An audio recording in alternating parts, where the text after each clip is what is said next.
Kiko Barroso, Roscas y Cotufas, Canarias Radio La Autonómica. Abrimos nuestra segunda hora, ya saben, ese tramo que siempre nos va a llevar de 4 a 5 de la tarde. Lo hacemos para hablar un ratito con Zaira Santana Amador. Ella es doctora en psicopedagogía, es directora y fundadora del gabinete psicopedagógico Psicotogether. Y es que en julio de 2016 nuestra invitada defendió su tesis, Trastorno por déficit de atención con o sin hiperactividad y ejercicio físico, que fue calificada por el tribunal con una nota de excelente, de sobresaliente. Zaira Santana, buenas tardes. Hola, buenas tardes, Kiko. Bienvenida a la radio. Gracias. En la actualidad, el TDAH es uno de los trastornos más prevalentes en la infancia y puede tener un impacto importante tanto en el desarrollo cognitivo como en el funcionamiento psicosocial y académico de los niños.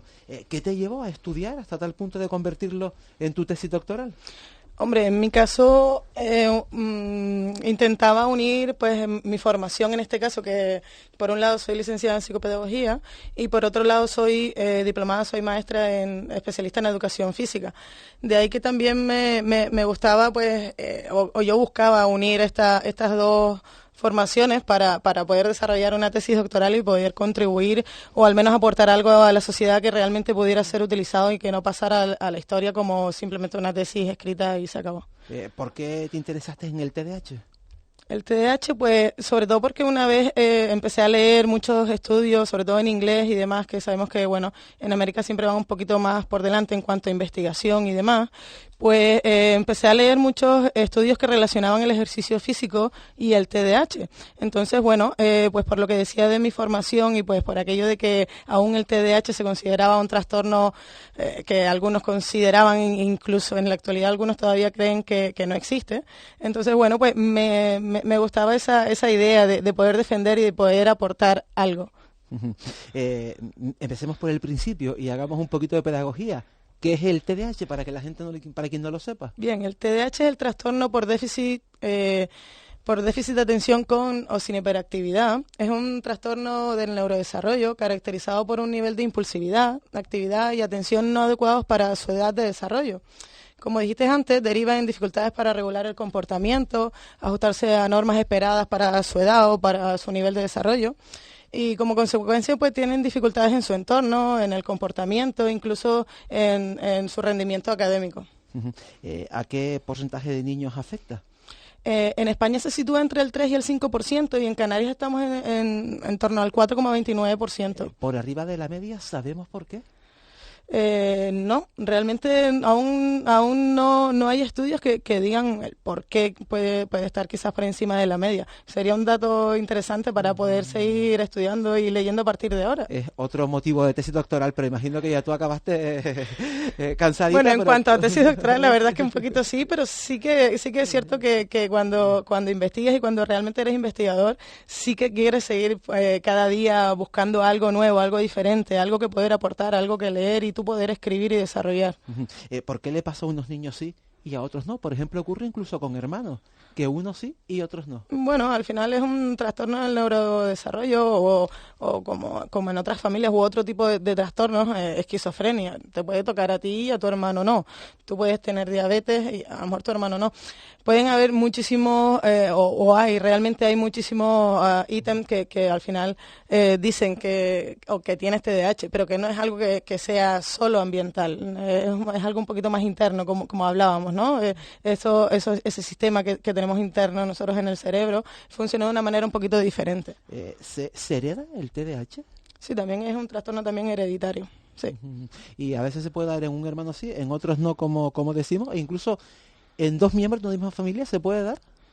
Sí, claro, hombre, también como decimos que es hereditario, pues tu padre puede tener TDAH, que en la mayoría de los casos suele darse esta casuística o esta causa, es que el padre tiene TDAH, el niño también, pero el padre no está diagnosticado y el niño sí. Claro, esa era otra pregunta que tenía. ¿Es fácil diagnosticarlo? Porque en mi época se decían que los niños estos éramos desinquietos. Claro. Éramos niños, pues eso, que éramos vivos y que estábamos todo el rato jugando, pero nadie se ocupó tardó en ponerle, digamos, que un nombre y hacer un diagnóstico a lo que nos pasaba? Claro, actualmente sí que es fácil realmente, ¿no? Tenemos unas escalas, tenemos unos test, hay pruebas también clínicas y demás que demuestran que el TDAH existe. ¿Qué pasa? Que, bueno, como en todo, en la investigación se va avanzando, actualmente pues se han descubierto muchísimas cosas. Pues quizás este trastorno también data de quizás en 1902 más o menos, entonces es relativamente actual. No tiene tanta historia. De ahí que haya muchos adultos que no estén diagnosticados, ¿no? Que dijeran simplemente es desinquieto, o es mal educado, o el padre no lo ha educado bien. Oye, aunque suene un poquito mal, hay muchos padres que, bueno, dicen, le falta una torta, es mal educado simplemente. Justo te iba a decir eso. Pero no es así. Te iba a decir eso, que yo he escuchado a este niño le faltan 2 tortas. Claro, pero es lo normal, esto es como todo, las cosas van avanzando y gracias a la investigación seguimos avanzando y posiblemente dentro de 10 años pues podamos decir algo más a partir de, además de lo que ya estamos diciendo yo u otros investigadores, pero vamos, que es bastante normal que antes no estuvieran diagnosticados y demás, pero como decimos, la investigación sigue avanzando y ahora ya tenemos muchísimos test que para poder diagnosticar influyen muchos profesionales, los médicos, los psicólogos, un poco de todo. ¿Qué impacto tiene en la vida de los niños y de las niñas que la sufren y de sus familias? Hombre, como decíamos que tienen problemas, por ejemplo, en el comportamiento, problemas para inhibirse, para controlar su impulsividad. Como decíamos, una de las grandes características de sus problemas de inhibición o la impulsividad, ¿no? ¿En qué se traduce esto? Pues que no tienen buenas relaciones, continuamente tienen problemas con sus iguales, incluso con gente desconocida también. Pues bueno, también en adultos se puede traducir con problemas en las adicciones. No son capaces de controlar esos impulsos. Ese impulso que surge en ese, como todos tenemos, vamos, en el cerebro límbico y demás, en ese primer cerebro, por así decirlo, ¿no?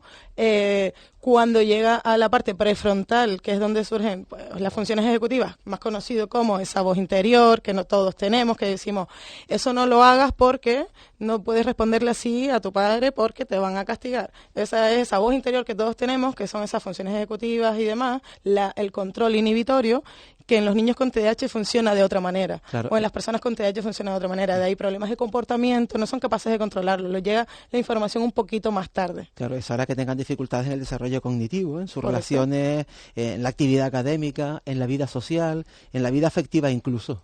Sí, el rendimiento académico, ya que como no son capaces de mantener la atención durante mucho tiempo, si no tienen un apoyo, o al menos hasta que ellos no aprendan a tener este tipo de estrategias, pues claro, luego tienen problemas en su rendimiento escolar, tienen bajas calificaciones. O por ejemplo, lo que hablábamos, no pueden controlar ese impulso de pegarle a alguien, entonces, pues bueno, están continuamente con situaciones disruptivas en clase.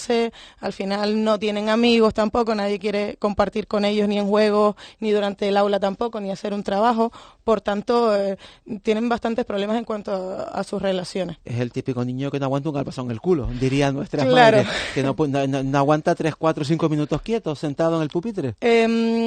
Algunos sí y otros no, eso es cierto, porque como hablábamos, por ejemplo, decimos que es el trastorno por déficit de atención con o sin hiperactividad. Hay niños que se mueven muchísimo, hay otros niños que tienen más desarrollado el déficit de atención, ¿vale? El trastorno engloba todo, pero el niño puede tener prevalencia déficit de atención, puede tener una prevalencia de hiperactividad o puede tener el tipo combinado. Claro, hay 3 tipos diferentes. Claro, están quietos por el pensamiento a años luz. No son luz. capaces de mantener la atención durante mucho tiempo y si tú les pides que hagan una cosa o al menos que hagan una secuencia de 3, 4 cosas, vete a vestirte, lávate los dientes y ordena la maleta. Pues a lo mejor posiblemente se va a quedar empieza a vestirte y cuando vas a verlo solo tiene un calcetín puesto y el otro lo tiene en la mano y está jugando, se ha olvidado de hacer toda la secuencia. Entonces, bueno, eso en la mayoría de los casos porque tienen problemas de planificación. Claro, y esto no es maldad, ruindad, esto es que no se acuerdan, que se olvidan. Sí, sus neurotransmisores funcionan de otra manera, su cabeza funciona de otra manera, no lo hacen intencionadamente. Este es uno de los grandes problemas con sus familiares y con el resto de las personas. No entienden que lo están haciendo sin querer, sino piensan que lo están haciendo para fastidiar, para molestarte, para retrasarse y no ir al colegio. Oye, que realmente no lo hacen porque quieren. Tendremos que enseñarle unas estrategias. Los niños también se medican, ¿vale? Los niños tienen una medicación. Entonces, tenemos que entender que hay muchos otros factores que no es simplemente el fastidiarnos a los adultos, ¿no? Ujú. ¿Tiene cura? ¿Tiene tratamiento? ¿Tiene cura? No. Es algo para toda la vida. Bueno, como hablamos de otro tipo de trastornos que todos conocemos, diabetes o, por ejemplo, si tienes problemas en la circulación, ¿vale? Tienes que tomar una medicación, ¿no? Es algo más interno, es algo, como hablábamos antes del neurodesarrollo, es algo neurobiológico, es algo más corporal. Tienen tratamiento, evidentemente. De hecho, los niños se medican. Tienen que estar medicados. Si hay un problema en tus neurotransmisores, pues tendremos que ponerle una solución para que realmente llegue la respuesta o el control llegue a tiempo, no llegue después de que ya tú has hecho una mala reacción o has molestado a alguien. Tiene que llegar a tiempo, tienes que poder controlar, por ejemplo. Hablemos de este estudio que se convirtió en la tesis doctoral. Queríamos ubicar el porqué y sobre todo el para qué de esta tesis doctoral del trastorno por déficit de atención con o sin hiperactividad y ejercicio físico, que ahí está la clave. ¿Qué te llevó a investigar sobre el TDAH vinculado al ejercicio? Bien, como hablábamos que antes habían y hay muchísimos estudios a nivel americano, entonces nosotros queríamos acercar a nivel nacional o en España este tipo de estudios y proponer una forma de tratamiento coadyuvante, una forma de tratamiento más. En ningún momento queremos sustituir la medicación. Sí que queremos aportar un tratamiento más. ¿Por qué? Porque como una de las bases de la tesis, la mayoría de los padres son muy reticentes a administrar medicamentos estimulantes a los niños, sobre todo en casos de niños pequeños. Entonces, nos encontramos cada vez más con casos en que padres no quieren medicar a los niños y no les cuesta y además no los medican. Esto deriva en que los problemas cada vez son mayores, no los pueden controlar. Entonces, bueno, en base a todas esas investigaciones que nosotros habíamos leído, queríamos acercarlo, pues queríamos dar también respuesta a las familias que solicitaban algún tratamiento más, además de la medicación, o que simplemente solicitan actividades para sus niños. Por ello nosotros proponemos el programa de ejercicio físico KineCross, que es un programa de ejercicio físico que nosotros desarrollamos durante 3 meses, 2 días a la semana, durante 1 hora cada día, con un grupo de 10 niños aquí. Entonces aplicábamos este ejercicio físico reglado, con unas pautas, con una serie de pasos a seguir y a desarrollar, para poder desarrollar este programa KineCross y poder tener unos resultados con los niños. ¿En qué consiste el KineCross? ¿Qué es lo que hacen? Bien, el KineCross consiste sobre todo en una serie de circuitos en los que nosotros además añadimos tarjetas o añadimos una serie de estrategias para evitar situaciones disruptivas o situaciones problemáticas entre los niños, sobre todo, que luego no permitieran desarrollar totalmente la sesión y que además los niños luego no quisieran volver. Por tanto, nosotros lo que proponemos pues son circuitos, ¿vale? Sobre todo por esas posibilidades que luego tenemos de poder replicarlas en otros sitios, de poder replicar este mismo estudio en otros sitios, ¿vale? Además, los circuitos te dan facilidad para variar los ejercicios, para hacer muchas formas, dependiendo de los materiales que tengas, pues puedes desarrollar un circuito u otro. Entonces, nosotros también proponemos estrategias como tarjetas para poder seguir un orden, unas tarjetas con unos ejercicios específicos que también incluimos aquí en la tesis, para que los niños realmente recordaran en cada momento qué era lo que tenían que hacer y que nunca hubiera ninguna situación de ansiedad durante la sesión.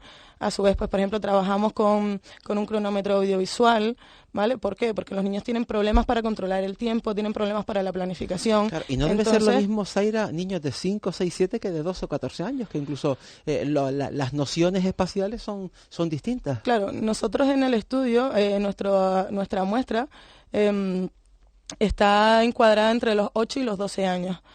Uno de los objetivos en la tesis doctoral es desarrollar este programa y poder implementarlo en un futuro cercano y poder seguir sacando conclusiones, ya que en este caso es un estudio piloto, sobre todo por la muestra que tenemos. Entonces, uno de los objetivos era poder ampliar y poder tener una muestra mayor. Por tanto, una de las ideas también es desarrollar el programa para adultos o para adolescentes, es decir, para otros rangos de edad. ¿Y cómo le beneficia la práctica del deporte, esta actividad física a estos niños?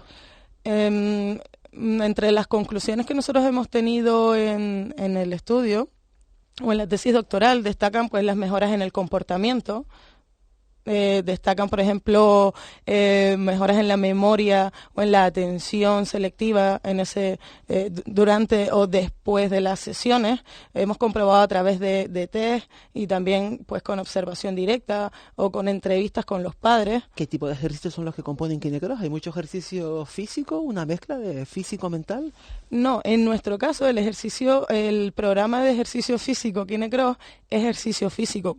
Tal como yo he dicho al principio, no incluye ningún tipo de talleres diferentes. De hecho, en nuestra tesis doctoral, el grupo control no hacía ningún tipo de programa de ejercicio físico y sí que realizaban unos talleres oficiales ofrecidos por el Gobierno de Canarias, pero el grupo experimental sí que realizaba un programa de ejercicio físico.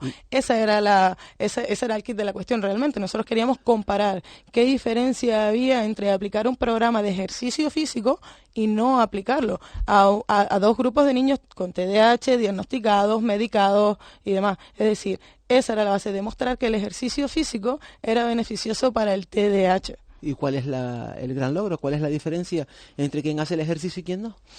Eso sería, pues bueno, realmente leer aquellos artículos o la tesis doctoral en sí, porque eso son todas las conclusiones en sí. Entonces, la mejora, claro, la mejora del comportamiento, ¿vale? Que es lo que nosotros más nos preocupaba, sobre todo porque era una de las grandes preocupaciones de los padres y lo que nosotros recogíamos en nuestros objetivos.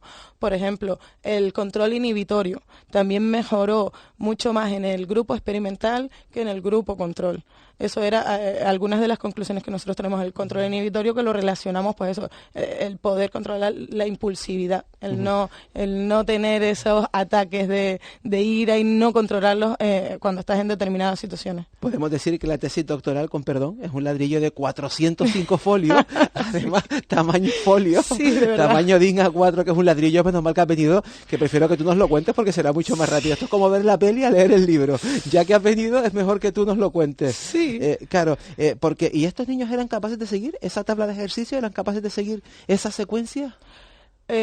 Hombre, contábamos con que al principio teníamos que seguir un orden, teníamos que enseñarles qué era el programa, cómo tenían que hacerlo. Recordamos que estos niños simplemente están diagnosticados con TDAH, pero no seguían ningún otro tipo de ejercicio. ¿Y qué tipo de ejercicios son los que componen KineCross? ¿Qué cositas hay ejercicios de fuerza, hay ejercicios de cardio, pero pues hay muchos de los ejercicios, hay muchos ejercicios que son con tu propio peso corporal, hay otros que sí que cogíamos implementos, por ejemplo un balón medicinal de 2 kilos, no hay ningún problema en que un niño pueda cogerlo. Es decir, una garrafa de agua hoy en día, pues bueno, pesa más de 2 kilos y los adultos les mandamos a coger garrafas y a ayudarnos a transportar la compra, por ejemplo. Es decir, también es cierto que hay muchos mitos en cuanto a la fuerza o a los ejercicios de fuerza en los niños. Los niños pueden hacer ejercicios de fuerza y es lo que nosotros también proponemos. Hay muchísimos ejercicios que son conocidos por nosotros como son las sentadillas. Hay otros que simplemente son reptar o simplemente pues puede ser escalar. Todo este tipo de ejercicios es fuerza realmente. Y para los niños es casi un juego. Claro, esa era también una de las, un kit de la cuestión, una de las bases, intentar transformarlo un poquito para que los niños se divirtieran y pudieran seguir una serie de pasos que ayuden también luego a su vida diaria, es decir, esa planificación, ese seguir pasos. ¿Qué pasa por dentro cuando los chicos practican el deporte, cuando hacen estos ejercicios? Bien, por ejemplo, esas mejoras en la circulación de la dopamina, en la recepción de la dopamina, serotonina, todos aquellos neurotransmisores que, bueno, están en nuestro cerebro, aunque algunos no lo sepan. Pues, por ejemplo, la dopamina se encarga de la atención, ¿no? Los niños con TDAH tienen problemas en la recepción de la dopamina, ¿vale? Suelen tener problemas en las funciones ejecutivas, serotonina y demás, que son las encargadas de, por ejemplo, la atención, la inhibición y demás. Esas esa es la base de la tesis. No es solo que el ejercicio físico les canse, que sí, que también, es cierto, es correcto, está bien, pero va mucho más allá, va algo un poquito más relacionado con todo estos neurotransmisores que acabamos de comentar. Por ejemplo, el ejercicio está demostrado, y hay muchos estudios que lo dicen, que el ejercicio físico mejora algo que se llama el BDNF, que se encarga, pues bueno, de la supervivencia o del crecimiento de la dopamina. Entonces, bueno, relacionándolo con lo que habíamos dicho antes, en ese sentido, pues mejora la atención, mejora la impulsividad, mejora la memoria. Muchísimos estudios que defienden estos resultados o estas consecuencias del ejercicio físico. Uh-huh. Y es lo que nosotros buscamos relacionar un poco todo. No es solo que el ejercicio físico les canse. Ahora mismo en el gabinete que tú has fundado, el gabinete psicopedagógico Psico-Together, ¿recomiendas este tipo de ejercicios para los niños, las niñas que te vienen con TDAH? Claro, nosotros una vez empezamos el tratamiento con niños con TDAH, por ejemplo, el tratamiento es algo también multimodal, igual que el diagnóstico. Entramos médicos, entramos psicólogos, entramos psicopedagogos, ¿vale? Entran pues otro tipo de instructores de actividades de ejercicio físico.